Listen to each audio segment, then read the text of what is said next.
अपने सपनों को आगे रखो। रिश्तों का आज के ज़माने में कोई भरोसा नहीं।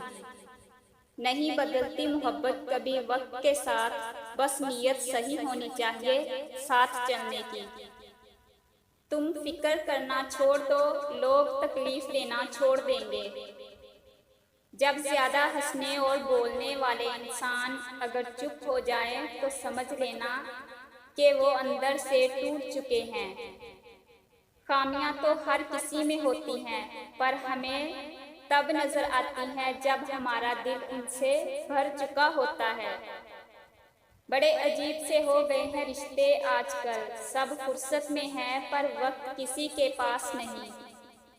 जो तुम्हें सच में चाहेगा वो तुमसे कभी कुछ नहीं चाहेगा। जब तक खुद पे ना बीते लोगों को दूसरों के दर्द का एहसास नहीं होता। जिंदगी में अगर खुश रहना है तो दर्द छुपाना सीख लो।